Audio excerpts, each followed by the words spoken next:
Hey everyone, today I'm going to be showing how to minimize YouTube app in Samsung phone. So make sure your YouTube app is up to date.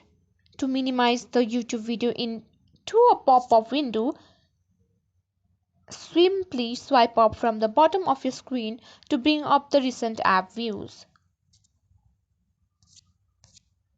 Next, tap on the YouTube icon at the top of the window. You'll see a menu pop up. Select once open in a pop-up view from this menu, and there you go. Your YouTube view video will now appear in a small movable window on your screen. You can drag it to any part of the screen and continue watching while you text, browse or use other apps. To close the pop-up window, just tap the wrong button or the cross button on the screen of the video. And that's it. Now you know how to multitask like a pro on your Samsung phone while never missing a beat on YouTube.